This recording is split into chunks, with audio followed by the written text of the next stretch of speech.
Tech Talk with Matthew Dickerson. At Matthew Dickerson. Tech Talk. Sit back and relax. It's time to talk technology. Listen up, fans of the future. It's time for you once again to step through the portal and take a peek at what's waiting for you in Tomorrowland. It's Tech Talk time with Matthew Dickerson. How are you going, Matt? I'm going fantastic. Fantastic. Yeah. Now, hey, listen, you've got a couple of updates from what we've been talking about in the past, I believe. Well, one, and I don't like to admit it, but I made a mistake. In a previous one, James, I was sitting there and we were talking about Jeff Bezos going off into space. Oh, yeah, I remember. Yeah. So, the first space tourist. Yeah, that's right. And we had the opportunity. We could have put our bid in. And I said at the time that it was at $2.8 million, the bidding. Yeah, I had about $2.50 in my pocket. So I'd love to go, but, anyway. Yeah. Once you got past $2.50, that was the end of it. Yeah. So I actually said at the time that I thought it would go past 30 million, and I wouldn't have been surprised if it went to much higher than that. Well, I missed an opportunity. I should have put my bid in because it only went for 28 million. Oh, right. We could have been there for 28 million. 28.5 or 28.5 and you would have got it. Absolutely. Now, what they did do, which is $1.5 million. That's right. What they did do, which is quite clever of them, was all the losing bidders have been contacted by Blue Origin and offered seats on a subsequent flight. So even though they missed out for their 28 or 27 or 26 million, they've still got a chance to do it sometime in the near future. But there you go. Sometime towards the end of July, 20th of July is the theoretical date. They'll be going up, Jeff and his brother, someone that's paid 28 mil for the good 10 or 15 minutes in space, and some other person that they haven't announced yet. Yeah, right. Maybe a flat earther.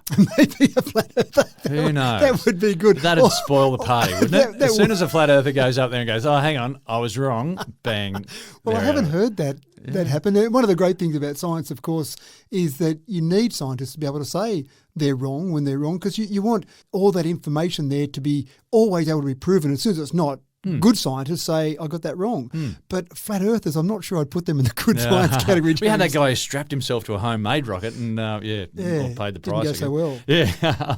All right, well, you've prepared yet another buffet to feast on here. I see that you've got a story about a major international sting operation which busted multiple crime syndicates across the globe, all courtesy of one really clever app. Anyway, look, there's another story about how our First Nation languages are all going high-tech, and I see here that Windows 10 has got a use-by date that's coming up. Anyway, look, let's embark today on with a bit of a health warning. Folks, can you please just take your hand off it, leave it alone, and get some quality sleep already? Technology gets a bad rap sometimes, James. I'm a technology fan, so I didn't really like this story. All this lack of sleep that we're getting across Australia, people are blaming it on technology, not just a few people. The latest survey shows that 89% of respondents to the survey said that technology was having a negative effect on Aussies when it comes to sleep. Oh, look, I'd have to agree. I think from personal experience, I think it's affecting my sleep. Anyway, you're going to tell me more. I'm going to tell you more, but you're not helping me. I'm trying to get technology off the hook here. No. I'm trying to say technology is wonderful. So the younger people in our society, 18 to 29-year-olds, so we've just squeezed past that bracket. They're saying it's even worse for them. 94% are saying in that age bracket are saying that they're suffering from lack of sleep due to technology. And when you get to, say, high school students, 93% aren't getting enough sleep. But the real issue here is this chronic sleepiness. Now, back in 2005, a similar survey was done. 35% of those high school students would say they had chronic sleepiness, or external people studying them would say they had chronic sleepiness. Fair enough. That's now up to 75%. 75%. And they're blaming it on technology again, James. Leave us alone, please. But it's just so easy. I mean, you're on an app, you're just or scrolling through. Let's use Facebook as an example. Just scrolling through. I'll just check a couple more stories, and then I'll just check a couple more. It's just so easy, and then you just lose track of time. Doom scrolling is what that's often referred to, and people said that they get into bed, especially in winter now, we get all snuggled up under the doona, and then you just reach across for your phone, because you've got it charging next to the bed, of course, and you just have a quick flick, and an hour later, you're watching some video about cats, and you said, how did I get here? But yeah, they're using technology, or at least psychology, that they use in poker machines as well. I mean, your app's no good unless people want to click on it, and so it's all that poker machine sort of psychology. It is a lot of psychology going on there. The other part of it is really about just not the bright screen. It is part of the problem, the bright screen and the stimulating content. So if we said, let's put the phone away and let's just watch TV, we've got part of the same problems. We've got that bright screen, maybe not as stimulating because you're actively involved when you're using your phone. Yeah. TV, you might just fall asleep watching TV because you're not really that active. You're passively watching it. Yeah. But when you've got to actively scroll, when you've got to actively do things, read things, make decisions about things, that's all generating some energy in your brain, all using your brain, and that keeps you awake. Then when you do finally put it down, then you're still a bit wide awake, your eyes are buzzing and you're thinking about all those things and what next video can I go and look at tomorrow morning. And then, of course, when you do wake up the next morning, the first thing you do, reach across to the phone. Well, yeah, I'm as guilty as the next man. I know that I've woken up in the morning and then jumped on to go and check my sleep pattern for the night. You know, There's some great irony there. There's the irony right there. Yeah.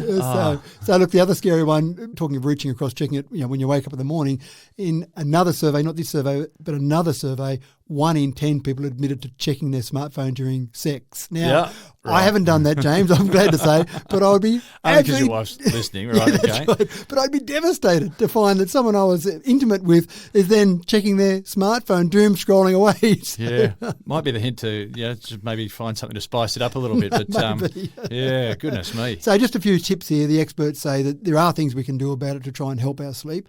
Don't rely on our willpower is the first one. Get the phone out of the bedroom because if it's there, it's just too tempting, which means we might have to change a few things like an old-fashioned alarm clock. Most people rely on their phone for their alarm.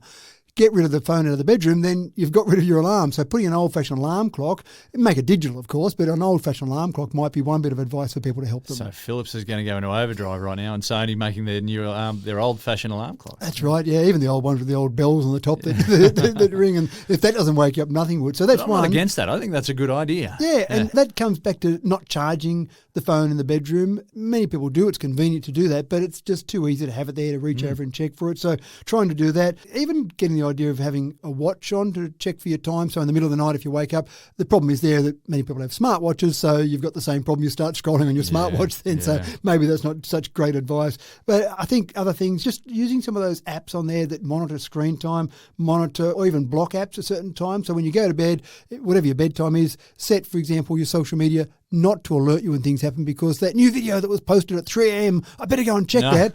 Maybe that's not quite so important. Maybe that could wait till you get up in the morning. Yeah. It's a modern world problem. We didn't have this problem 10, 20 years ago, and we can see by those stats that have gone from 2005 till now, it's a changing world we're living in. Well, I'm hearing you, and I'm doing it starting next week. I'll ask you about that, James. Here we go with a big story that made headlines across the world. Apparently there's no honour amongst thieves. With the aid of a hacker turncoat, police around the world have been able to land a big bunch of big-time crooks in an international sting operation with a fairly simple idea. Well, I think it sounds pretty simple. Matt, there's got to be a movie in this. Oh, absolutely. I think that people are fighting over movie rights right now, I'm sure. It does remind me a bit of the Second World War with Alan Turing. People are familiar with Enigma. The Enigma code, yeah. The Enigma, which was the German machine they used to encode and decode messages. And they thought that was a pretty safe way to communicate. The number of possibilities was about 1.59 by 10 to the power of 20 different codes could be entered in Enigma. When I'm sending a message to my German counterparts, I'm pretty confident that no one's going to crack this code. Of course, Alan Turing, the code breakers at Bletchley Park, managed to do that. And they were cracking those messages sometimes 15 minutes, sometimes it took them an hour. The headquarters of the Allied forces were knowing what was going on with the Germans maybe no more than an hour after the messages were sent. Yeah, it was a big change in the World War II. Yeah, and so the only thing you could do, I think, that would be better than cracking the code of some of these messages being sent around is to have the code before you start. And that's exactly what happened. To produce the code and then give it to the bad guy. And that's what they did. What a brilliant idea. As you said, it sounds incredibly simple, but they did. They took a convicted hacker, they offered to reduce his sentence, and they paid him $120,000. Yeah, so there's a little bit of a moral sort of dilemma there, but got their money's worth. Is the outcome worth it? And I would say in this case it probably was. And what he did was he designed an app that was going to be used by various underworld figures to message each other in a secure way. So first of all, they'd actually shut down some other messaging apps that were being used. So suddenly there was a hole in the market. It's really basic business principles. There was a hole in the market. So, how to make your own monopoly. Yeah, right. That's right. Yeah. We need to fill that hole in the market. So they got this hacker to create an app, and then they had some jailbroken phones. So a jailbroken phone is just a phone that's taken or had the normal operating system removed and an alternative operating system installed. And what the jailbroken So is that a bit like a lockdown browser or something? Yeah, it's something like that. Yeah, you can then make it do whatever you want. So these phones couldn't make a phone call, couldn't send a text message. They wouldn't respond in a GPS way to know the location. It had one job in its life, and that was to use this particular app called Anom, A-N-0-M. Yeah, okay. They had the phone set up. It had a calculator app on it. It looked like a normal phone. You'd go to the calculator app, and that would take you to Anom. So all very nice. If someone saw a phone sitting on the bench, it had normal apps sitting on there, no big deal, there's someone's mobile phone. If they tried to use it, it wouldn't work except if they went to the calculator app. So they were sending these messages around, and meanwhile, the authorities, because they've had this hacker write the actual code for this app, they were sitting there and they could watch every single message. Approximately 20 million messages were sent with this phone or with this particular app. Over what sort of time period are we talking? A couple of years. So 2018, this was all put together, and they've been sitting there listening to all these messages, watching all these messages all that time. Obviously, they've been stopping things along the way, and this final sting was putting a full stop on the end of it all. But then they had to do a bit of marketing. So the first thing they had was this groovy name, Anom with the 0 instead of the letter O. Yeah, right. Then they had, get ready for it, some criminal influencers. So some people in the criminal world that were trusted by the crims, and they started saying, hey, James, if you want to send me a message, get on this. That's right. Here's this cool, hey, I can get you one if you like. I can get you one on the cheap. And so they were handing out these phones, these jailbroken phones with the app. They actually had some agents that had managed to infiltrate some of these underworld gangs as well. In the end, 11,800 of these devices were distributed around underworld figures. And the sweetest part, the part that I love the most, all these people using it had to pay a subscription fee to use it. Oh, right. So a couple of bucks, $10, what was it? Well, I was thinking that might be the case, but they were paying up to $2,000 a year. What? It was such a good app, James. Yeah, it was so secure, military-grade encryption. It had a kill button on there, so if you got arrested, you hit the kill button, everything was wiped. It didn't matter because the authorities had it all. Mission control. So just on the 11,800, $2,000 a pop, that's about $23.6 million you're generating a year out of that app. Now, it's been run for more than a year, so I think they got pretty good value for money out of their $120,000 they paid. A couple of new indoor swimming pools down at this precinct office, I guess. Yeah, that's right. So the final sting, they came along and they did a worldwide raid, and all these agencies that were in part of this came along, did the raid, and they captured about 800 people, arrested about 800 people, 225 of those here in Australia, tens of millions of cash. They talk about 45 and not million. small players either. These big players. They weren't trying to catch the guy that was selling a bit of marijuana on the corner for $10 a bag. Yeah. They were trying to catch the guys that were growing the stuff and producing the stuff and then distributing it. They said they've prevented about 150 murders. There's one more murder they're desperate to stop. The hacker has a large price on his head. Yeah, I can imagine. The same way that we say that Alan Turing was fantastic. He saved 21 million lives by ending the World War early. This guy, whoever he is, has saved a lot of lives, but I don't think we're going to talk about him with his name and know who he is for a long time, because anytime his name popped up, I think he'd be gone pretty quickly. Tons of drugs were captured in this. So a great outcome. And again, as you said, very simple, but just taking those basic business principles, taking advantage of what they knew and then setting it up. I just think it's well done to the police. Well played. Yeah. Well played. Password secrecy rights have had a bit of a shake-up in Ireland. This could be a warning bell across the globe. Now, I don't know my own password keeping rights, but tell us what happened at least in the Emerald Isle. In there, the new legislation has been passed now where if a policeman knocks on your door, and they're called the Garda Síochána, I hope I've got that right, well done, Garda Síochána. Well, from my background in Celtic dialect, I think that sounds pretty good. Oh, good, thank you. So the Garda Síochána at the moment, before this legislation was passed, if they pulled you up and said, we've got a search warrant, we want to be able to search your car or your house, and by the way, hand over your phone, they could search everything, but you didn't have to give them your password of your phone. Yeah. And with our modern world, it's an example of legislation not necessarily keeping up with what's happening, because in a modern world, you might go and search a car, search a house, find all sorts of incriminating information, but the phone, the messaging that we know, just even from the last story, the messaging that would go on a phone would be absolutely vital to any case. So they've changed legislation now that they can actually ask for that. I'm not a lawyer, so I don't actually know what our laws are in Australia. I tend to feel that if a policeman knocked on my door and he's got a gun hanging on his hip and said, give me the password of your phone, I'd probably tend to give it to him. But I'm a law-abiding citizen, James. That's right. I don't know what my rights are there. Yeah. I guess it's the baddies who know their rights the the best. But yeah, that's really interesting, isn't Yeah, it? quite possibly. But it is interesting to see where we're progressing across the world. There are often examples where legislation's trying to catch up with technology. This is another one of those examples. But I suspect that we'll see changes across the world as a result of what's happening in Ireland at the moment. Languages of our First Nations people have been coming back into prominence in recent years.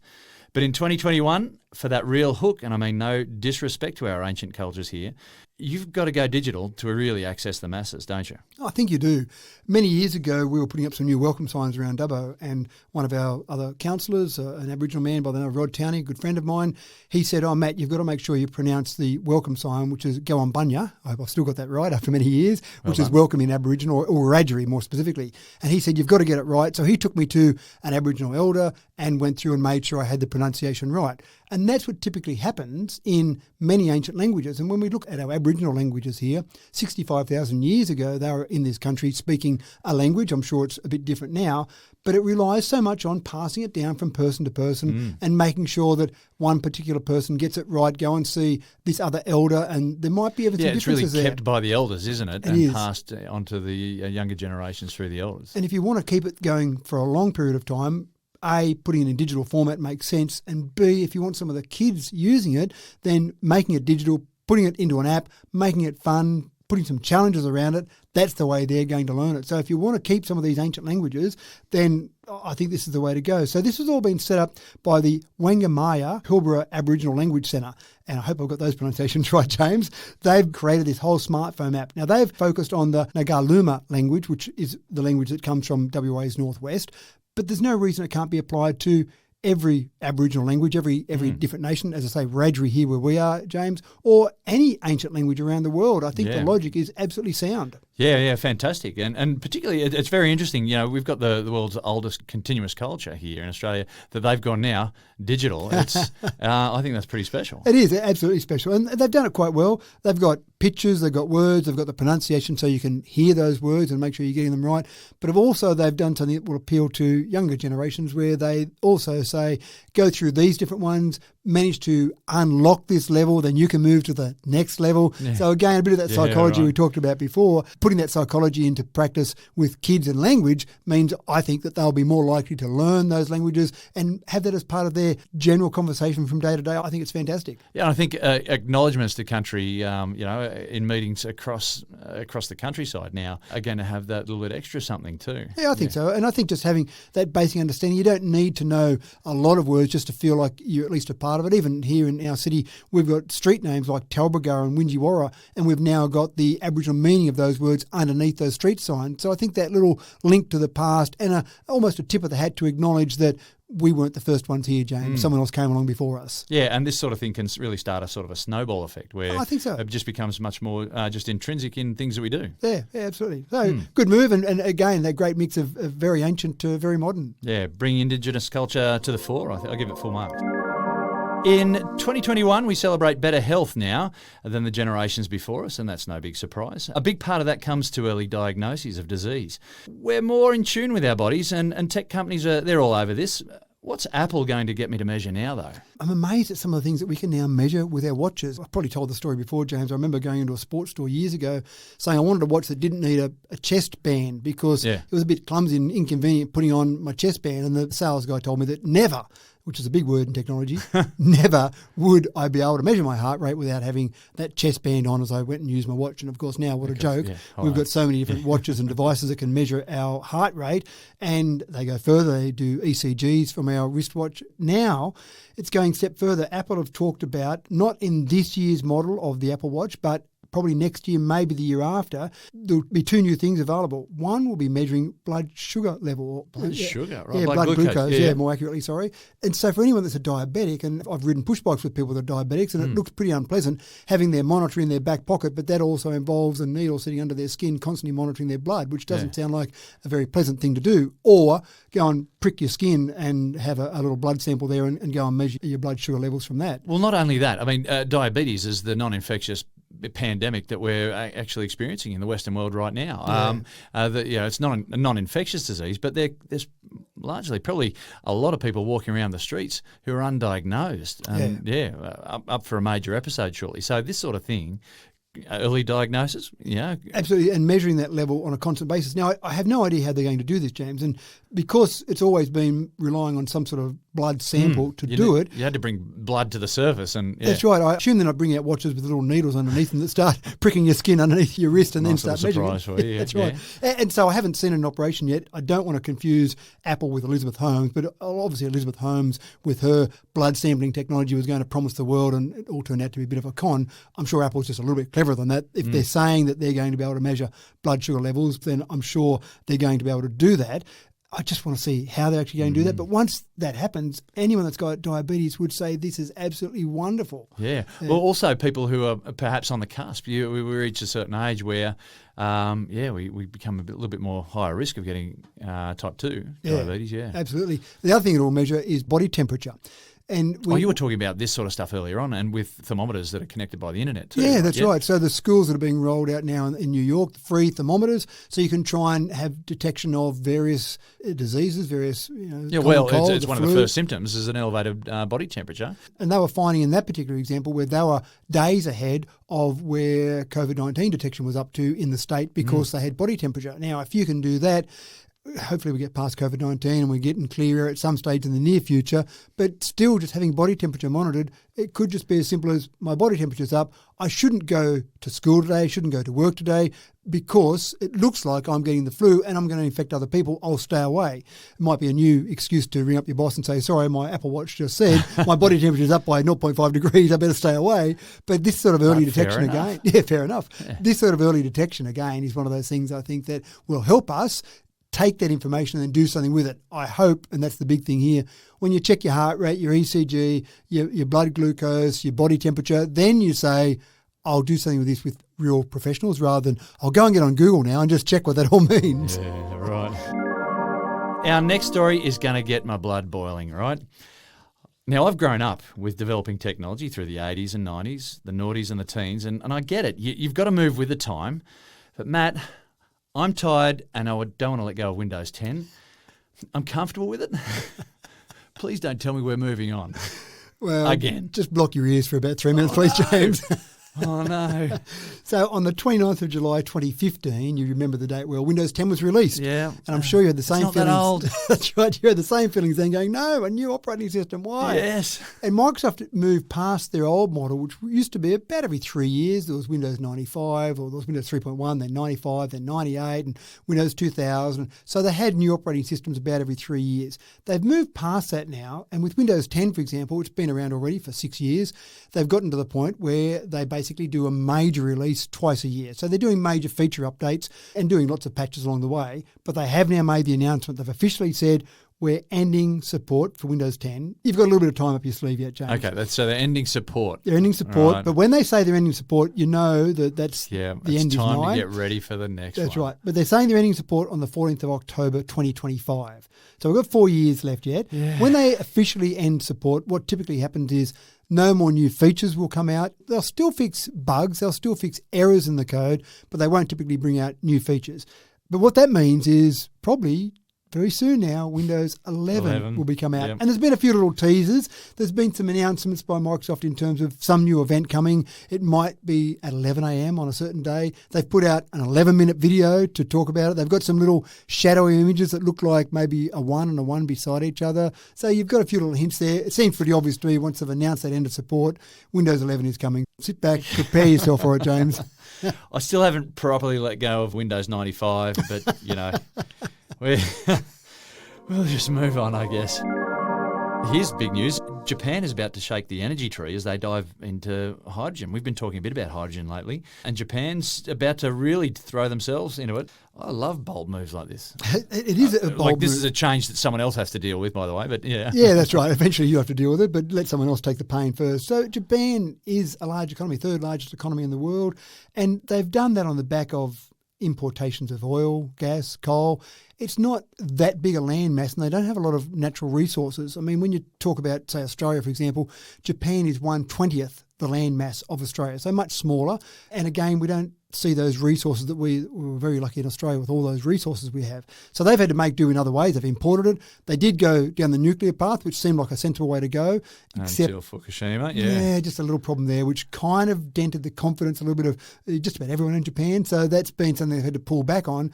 So they're looking for what their energy source of the future will be. And you've hit the nail on the head. They're saying that hydrogen is the way they'll go forward. They're aiming for a net zero energy economy by the year 2050. Still a long way away. I'd like the world to be more aggressive about that, but they're aiming for 2050, and they're saying the only way we'll do that is with hydrogen, because there are some problems with renewables in terms of their problems they've got because of that lack of land mass, lack of potential in terms of storage of that power. They don't like relying on China so much. China is now producing about 80% of the world's batteries. They see that as a risk factor. If China decides to stop supplying the world with batteries for whatever reason they might, then that creates a major problem. China also supplies about 80% of the world with solar panels. So if you're relying on solar panels and batteries, that creates some major issues for you.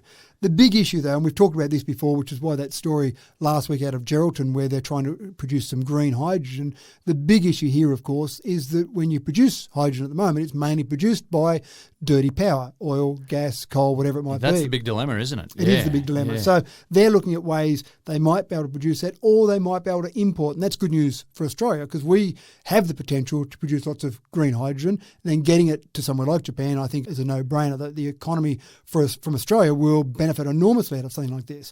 But then it comes down to transportation. And one of the issues with transportation of hydrogen, it's a bit easy to transport it in liquid form, and obviously you don't have such large containers. You either need large pressure to keep it in there in liquid form or very cold. Or super low temperatures. Yeah, and that's a bit of a problem because it doesn't turn into a liquid from a gas until around about minus 253 degrees Celsius. So about 20 degrees off absolute zero. That's right. Not far to go off the lowest temperature you can get. But And they're also looking at something interesting there. They're looking at ammonia rather than just straight hydrogen. They're looking at ammonia, and the compound ammonia gives you most of the benefits of hydrogen, but from a storage perspective, it only needs to be minus 33.3 degrees Celsius to turn into a liquid. So that makes it a bit easier to transport. And then you start to see potential for things like planes in particular and ships to a lesser extent, because with something like a plane, sure, we've got some electric planes, but we're talking about short-haul electric planes. You're talking about going for a 400, 600-kilometre trip, maybe some of those common routes that are less than 1,000, but going from Sydney to LA, 13,000 kilometres, doesn't really work with an electric plane, and you can't really refuel halfway. It's a bit trickier to get that refueling going halfway. Right, and if we're transporting it as ammonia, the only waste product is effectively nitrogen, which is 78% of what we're breathing anyway in the air. The same benefit, when you've got ammonia or hydrogen, the same benefits you get where the output from it is not the problem. It's the creation of it in the first place. So obviously that's where we're aiming. So when you start to talk about planes, you start to talk about planes with hydrogen or maybe ammonia, then you've got much better density, much better energy density of that, just like, say, for example, jet fuel got good energy density. So it is a good replacement for something in a plane. Ships as well, when you talk about ships, imagine if you have some of these ships that do incredible numbers of kilometres and putting batteries in them to keep them going all that way.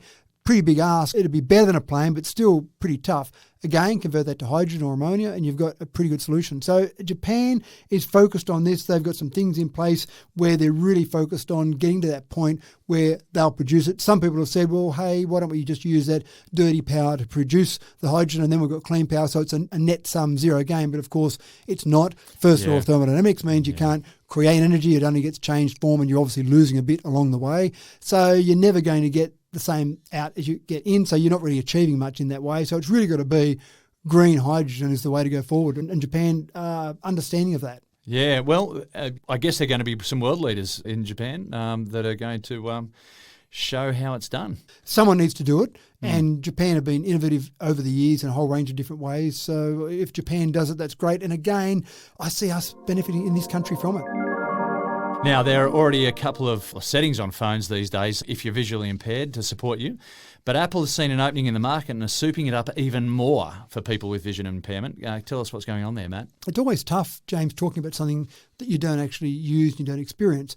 You and I aren't vision impaired, so it's hard to know the problems that you might have as a vision impaired person. And I remember many years ago I did something for one of the blind societies where I actually did a walk down the main street of our city with a cane and completely blindfolded and tried to rely on the cane and visual clues And I went, wow, I always thought it'd be tough, but when you actually experience it, you realise just how tough it is. There's so much processing that has to happen. Yeah. And the little dots on the ground, I don't know a whole lot about the dots on the ground, but trying to feel those dots with my walking stick and understand what that meant. And then I came to a roundabout. That was a really tough one. I have a huge amount of empathy and sympathy for people that are vision impaired, but Apple have recognised that.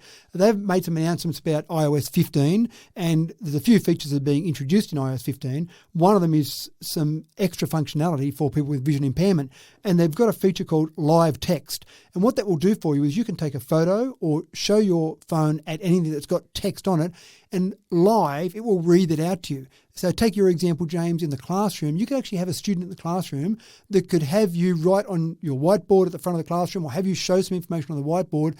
That student could show or point their phone at that, have some headphones on so it's not distracting other students, show their phone at the whiteboard, and that would actually read out the words on the screen. Well, we've actually had this happening where it's been really difficult. If I have thought of something that I needed to throw up onto the board or whatever for a student that was visually impaired, and we've had them in the class, they needed an aid there to talk them through it. And that was so this aid now clunky will and be an iPhone. Yeah. This aid will have their phone, show it at there. Think about a restaurant. You walk into a restaurant, and I'm in trouble if I haven't got my glasses on or the light's a bit dim in the restaurant, James, but I can solve that problem pretty easily. Yeah. Someone with vision impairment, they could now shine the phone at the menu, and that would read out the menu to them live. Photos on their actual phone, they could actually just pull up one of those photos and it would read what's on that photo for them. Yeah. Then they can do something with it. They can actually turn that into an email. They can use Siri to dictate something. So the world's getting better, still tough, but the world's getting better for people with vision impairment with the use of technology. And the great part about this sort of technology is it's built in as part of the whole operating system, as part of the whole phone. It's not something you've got to go and get the app and download that and try and get it to work with whatever phone you've got, and then it gets broken with a new operating system that comes out. Yeah. So all those things, so it's built into update, as part of it. Yeah. The other feature which I thought was quite nice is a thing called visual lookup, and this isn't so much for people with vision impairment. It's just for anyone. Visual lookup. If you show an image on your phone, whether that be a photo or whether that be shining that image in the real world, then that will actually give you information on that. So it will try and match that image to an image that's available out there on the web somewhere and say, oh, you happen to be looking at James Eddy's house. Oh, that's here's some historical features about this particular house. So it's got that matching ability to match that database of information, and I can see it being a little bit hit and miss, but matching whatever it's looking at to information that might be available on the web. Yeah, certainly another step forward. I don't mind firing up the phone lines and comment banks on this one. Got another big tech company who's pushing vaccines, incentivising the common people to do what is right, folks, and get vaccinated.